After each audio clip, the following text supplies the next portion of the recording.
Δεν μπορεί το Λαϊκός Ορθόδοξος Συναγερμός να κυβερνήσει. Μπορεί για έναν άλλο τρόπο να προτείνει μια διακυβέρνηση, την οποία όμως πρόταση του κ. Καρατζαφέρη δεν θα ήθελα να τη σχολιάσουμε τώρα. Θα τη σχολιάσουμε αμέσως μετά το διαφημιστικό διάλειμμα, το οποίο θα κάνουμε ευθύς αμέσως και θα επανέλθουμε σε 1-2 λεπτά περίπου.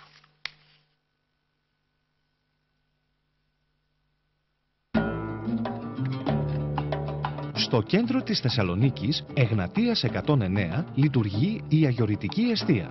Κυψέλη επιστημονικής έρευνας, πολιτιστικών δραστηριοτήτων, εκπαιδευτικών προγραμμάτων, εκδόσεων, εκθέσεων και συνεδρίων. Στον ίδιο χώρο, Εγνατίας 109, στεγάζεται το βιβλιοπωλείο της Αγιορητικής Εστίας, με εκδόσεις για την ιστορία, την αρχιτεκτονική, την πνευματική ζωή και παράδοση του Αγίου Όρους, το βυζαντινό πολιτισμό, αναμνηστικά και λευκόματα εξαιρετικής τέχνης. Δήμος Θεσσαλονίκης, κοντά στον πολίτη.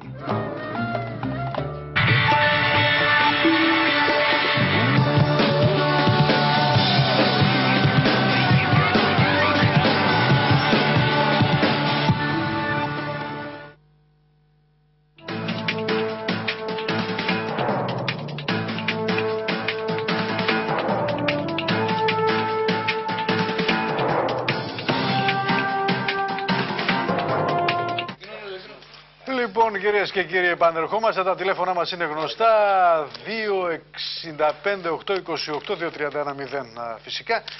Μπορείτε να απευθύνεστε και να τηλεφωνείτε. Η συζήτησή μας σήμερα είναι πολιτική και είναι. Τα κόμματα ερμηνεύουν το μήνυμα της κάλπης.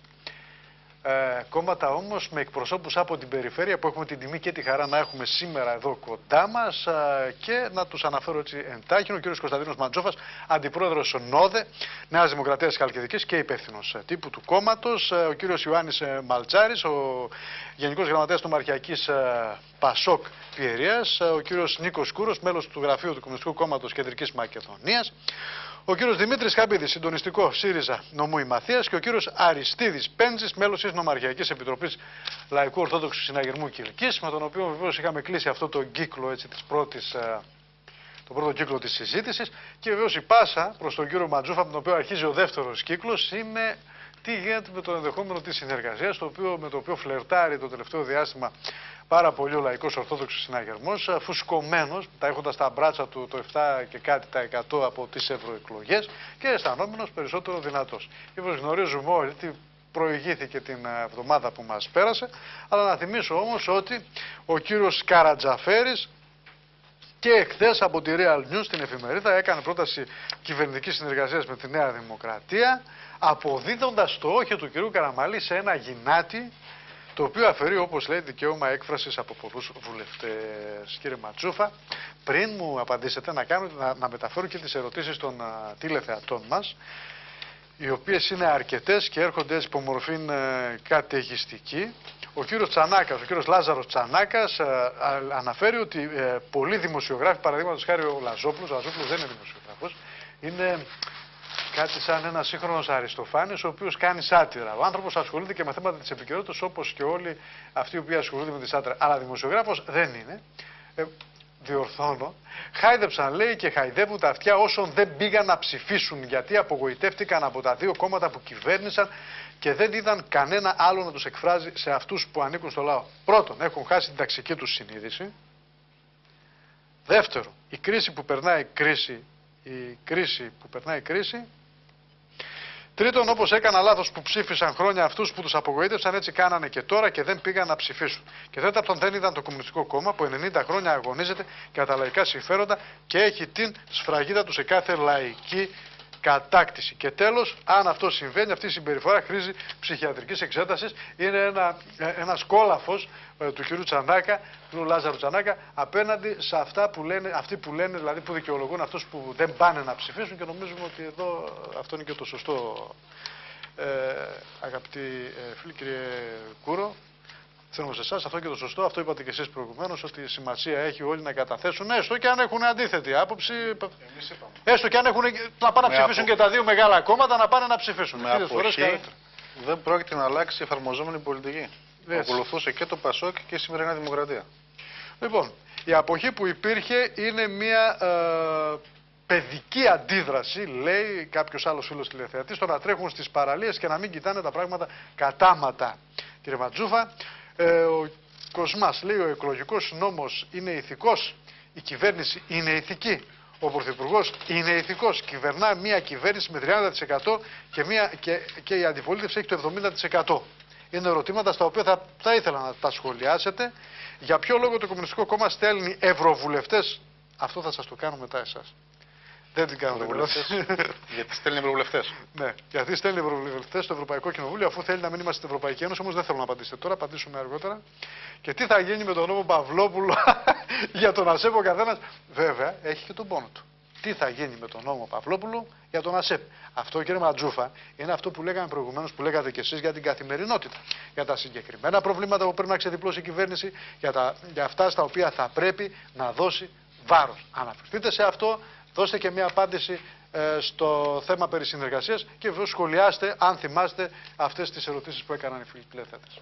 Καταρχήν, πριν μπω στην ουσία, κύριε Χανέ, θα ήθελα αν θέλετε να απαντήσω σε 2-3 πραγματάκια τα οποία τέθηκαν προηγουμένως και πιστεύω ότι θα πρέπει να μείνουν αναπάντητα.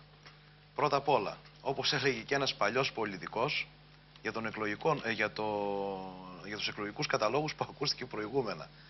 Ένας παλιός πολιτικός έλεγε: δεν δικαιούστε δια να ομιλείτε.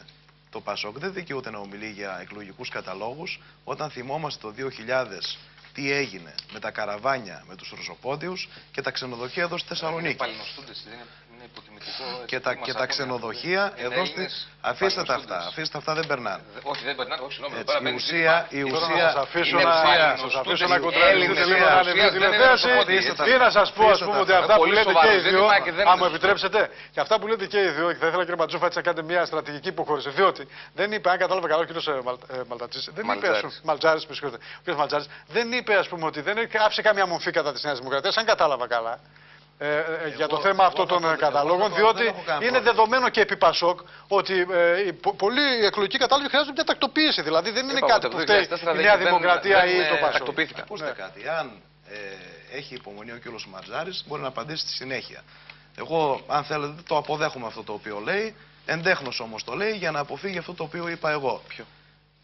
Θυμόμαστε τα ξενοδοχεία που είχαν γεμίσει και ποιοι ψήφισαν το 2000. Άρα λοιπόν ας μην μιλάνε κάποιοι για εκλογικούς καταλόγους. Ένα αυτό. Δεύτερο, να πάμε παρακάτω. Στο βήμα προχθές, γιατί υπόθηκε κάτι για τις ηλικίες από 18-44. Το οποίο βήμα δεν είναι εφημερίδα της Νέας Δημοκρατίας, το γνωρίζουμε όλοι. Έγινε μια δημοσκόπηση η οποία τι λέει? Ότι οι ηλικίες από 18 μέχρι 44, στο χθεσινό βήμα μπορείτε να το δείτε, της Κυριακής, ψηφίζουν, έκλεισαν προς την κεντροδεξιά παράταξη. Και αυτό, κύριε Χανέ, δεν είναι τυχαίο. Και δεν είναι τυχαίο γιατί? Διότι ξαφνικά, όταν σε ολόκληρη την Ευρώπη έχει καταρρεύσει ο σοσιαλισμός, όταν έχουν πέσει τα τείχη εδώ και πολλά χρόνια, και προηγούμενα το είπε και ο συνάδελφος του ΣΥΡΙΖΑ, όταν όλη η Ευρώπη ψηφίζει και στηρίζει την κεντροδεξιά παράταξη και το Λαϊκό Κόμμα, ξαφνικά εφεύραμε εμείς το σοσιαλισμό στην Ελλάδα εκ νέου, όταν ξέρουμε τα δεινά τα οποία έφερε ο σοσιαλισμός αυτός? Από εκεί και έπειτα. Το ΠΑΣΟΚ, θα σας απαντήσω. Το ΠΑΣΟΚ, αλλά αφήστε με και εμένα, γιατί προηγούμενα πήρατε όλοι το λόγο και πρέπει να απαντήσω σε 2-3 βασικά πραγματάκια. Για να μην όμως τα προτιμούσα έτσι εντάχει να τα απαντήσω για να πάμε στο παρακάτω.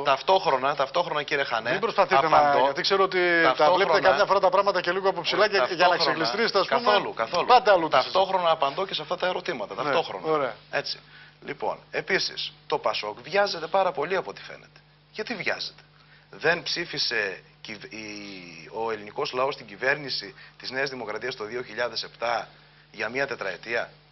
Να μην λοιπόν εντέχνουν, συγχέουν τις ευρωεκλογές, οι οποίες ευρωεκλογές είναι το σημερινό μας θέμα, και προσπαθούμε να κάνουμε μία αποτίμηση του αποτελέσματος με την τιμιγορία του ελληνικού λαού το 2007 που έχει στηρίξει τη Νέα Δημοκρατία. Και να σας πω το εξής. Γνωρίζουμε γιατί βιάζεται το ΠΑΣΟΚ. Πρώτα απ' όλα βιάζεται γιατί το επόμενο διάστημα, και αυτό εγώ τους λέω, ας μην βιάζονται, οι πρωτοβουλίες οι οποίες θα πάρθουν από την κυβέρνηση και από το κόμμα της Νέας Δημοκρατίας ίσως να είναι τέτοιες που να μην τους βολεύουν. Ένα αυτό. Δεύτερο, όσον αφορά το εσωτερικό του ΠΑΣΟΚ, υπάρχουν, και το γνωρίζουμε αυτό, και ειδικότερα σε ευρωπαϊκά ζητήματα, και υπήρχε αυτό και προεκλογικά, υπάρχουν συγκεκριμένες